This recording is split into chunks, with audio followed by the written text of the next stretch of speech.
Intimidation ain't in my vocabulary. Intimidation. I mean, just because he ranked #2 in the world by the IBF, I mean, you know, he rated. That's all. And for this fight, he overconfidence. And that's an advantage for me. Coming in overconfident, you know, get knocked out quick. Wins coming by way of knockout. Ladies and gentlemen, please welcome Reuben Ratman Bill. And his opponent, fighting directly across from him out of the blue corner. He's wearing the black trunks with green and yellow trim and weighed in at 158 pounds. Hailing from Mount Airy, Maryland, he has a professional record of 47 wins, 6 losses, with 34 wins coming by way of knockout. Ladies and gentlemen, introducing the former 3-time champion of the world, Simon Matakia. In 1988, he won the IBF 147-pound title when he stopped Tyrone Trice in 14 rounds. Defended that title 8 times, then became the WBC champion as well with a TKO of Maurice Blocker. Although eventually lost that title to Buddy McGirt, he came back a few years later and just startled everybody when he cold caught Terry Owens and knocked him out in the 4th round of their fight to win the WBC 154-pound championship. Norris later came back and won a decision from Brown, but Brown has been as devastating a puncher as this division has seen, or I should say as the welterweight and junior middleweight divisions have seen in preceding years. Yep. Guys who can move around the ring and box. When Terry Owens fought him the second time, he could totally box. And Lonnie Bradley totally boxed Simon Brown. Those were guys who beat him. So round 1 is coming to a close and is scheduled for 10. We'll be back after this. What's up? What it do, man? Today we got the life and death of Reuben Ratman Bill.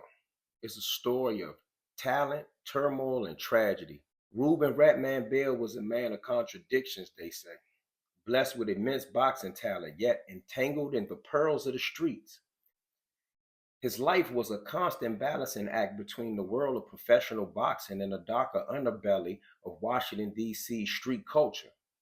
Ratman was what they called a gangster, a big-time stepper nowadays. His name rang bells in the D.C. streets and the surrounding areas. In an era of time where there were a lot of go-hard dudes, gunslingers, and knockout artists, Ratman's name stood out, even among them, but he was still fairly little unknown to the outside world until his demise.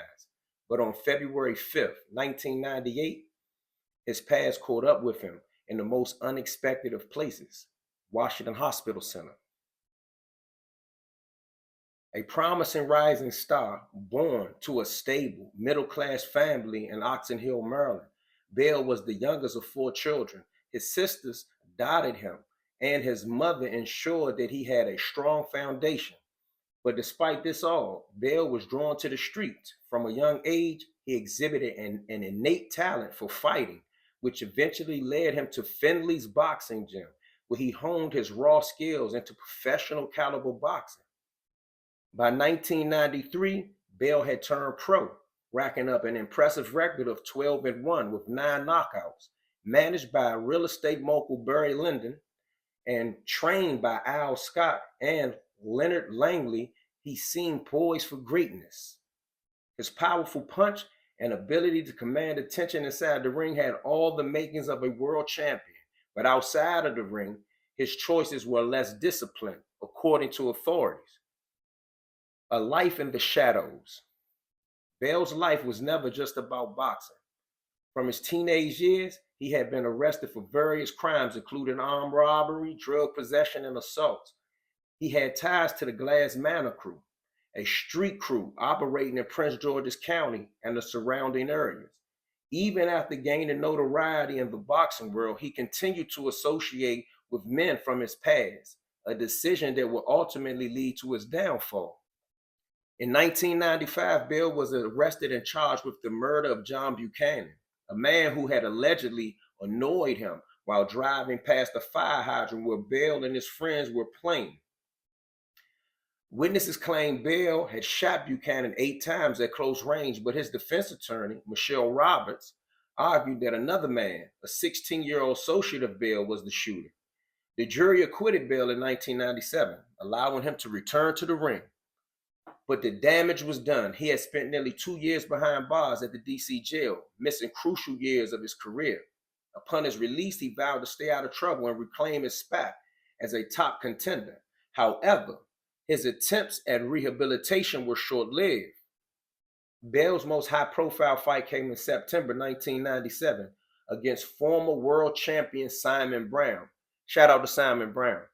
The fight, which was televised nationally, saw Bell initially dominate before unexpectedly quitting in the 5th round, citing exhaustion. Though he later attributed his loss to an injury, many saw it as a sign that his struggles outside the ring were wearing him down. He was neglecting training, according to trainers. Then, in early 1998, Bell was diagnosed with colon cancer. He was undergoing daily radiation treatments at the Washington Cancer Institute when his past came back to haunt him. On the morning of February 5, 1998, Bell arrived at Washington Hospital Center for treatment. As he walked into the Cancer Institute's lobby, a gunman emerged, firing multiple rounds. In the lobby, Bell was struck several times at point-blank range. The shooter walked over Bell, stood over top of him, and fired multiple rounds into his face. Collapsing in a pool of blood, Bell struggled for his life. 4 others were injured in the attack, but Bell was the only fatality. The gunman, later identified as Tomar Cooper Locker, fled the scene but was arrested weeks later in South Carolina. Investigators quickly linked the murder to an event from 1994. Now, the 1994 shooting that sparked it all is what police alleged was the motive for the Washington Hospital Center shooting. But in April of 1994, Locker had been sitting in a Mercury Topaz with his girlfriend, Keisha Craig, when 2 gunmen ambushed them, according to police. Locker survived, but Craig, a promising high school honor student, was killed. The attack was allegedly linked to a dice game dispute, and though Bell was never formally charged, he was suspected of being involved due to his ties with one of the convicted killers, James Henry Fowler. Now let's stop right there. Another man was shot that was not mentioned in this part of the news clip. And although they mentioned James Fowler as being a convicted killer, they didn't go into the story. Now, I will go into James Fowler's conviction and many different things, but I do want to point out right here that there were many witnesses that said James Fowler wasn't on the scene. There was many witnesses that testified that James Fowler was in the house asleep. And in all actuality, for this whole situation about Ratman to come back up for Tomar Locker, that actually implicates a whole nother shooter in the first 1994 shooting, in which James Fowler received a life sentence for. Also, his co-defendant in that charge was later acquitted.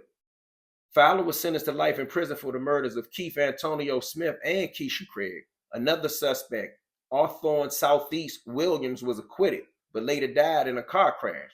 Locker, who testified in both of those trials, never believed that justice had been served, according to friends and relatives. He reportedly harbored suspicion that Bell played a role in that killing. When he later learned that Bell was battling cancer and visited the hospital regularly, Tomar saw an opportunity for vengeance, according to police. Locker was charged with first-degree murder and multiple counts of assault, but was ultimately acquitted of murder due to claims of post-traumatic stress disorder, which is basically saying that he had suffered from temporary insanity. He was, however, convicted of illegal firearm possession and sentenced to a modest prison term, according to court records. Bell's death sent shockwaves through the DC community. His funeral was the stark reflection of his dual existence. Boxers, coaches, and managers mourned alongside street figures, big-time gangsters and moneymakers from the DC area, and longtime friends. Many lamented the waste of talent, the life that could have been. His manager, Barry Linder, expressed regret that Bell never fully detached from his past. He had so much potential, but you can't have one foot in the ring and the other in the streets. Monique Edwards, Bell's fiancée at the time, echoed similar sentiments. He always talked about winning the belt. He just ran out of chances. That was his dream. The tragic murder of Reuben Ratman Bell was a culmination of choices, both his own and those made by the company that he kept. His story remains a cautionary tale, a promising athlete caught between two worlds, unable to fully commit to either. In the end, the past delivered a fatal blow, proving once again that in the streets, no one is untouchable, not even a rising star. And I want to send a big shout out to man Ish, free Draco. Shout out to Glass Manor. And I seen when I was reading this, because I wrote this down and took different information, I didn't see anything that was listed that said that Ratman was originally from the Clifton Terrace area. So I want to shout out Clifton Terrace, Northwest Washington, D.C. I want to shout out Ish and Draco again, because as they mentioned, when they say that Ratman had plenty of opportunities, now Ratman was a part of a crew of friends and brothers from the Glass Manor area, Southeast area, and these dudes went on to make hundreds of millions of dollars according to court records and documents. So, Ratman, I don't want to go into too much of, what his life was in the streets, but I'm going to follow up with some of that. But he was one of these guys that was able to do some things in the ring without fully practicing, fully training, fully putting it all into it physically, and still was out here, had 1 foot in the streets and 1 foot in the ring, as they say, but he was really in a different type of project settings and, violent settings of the 90s. I want to send a big shout out to the Bell family. He got 2 nephews that are phenomenal boxers. And we're going to revisit this right here. Long live Ratman. And we can't forget, long live Garland, man. Free the men.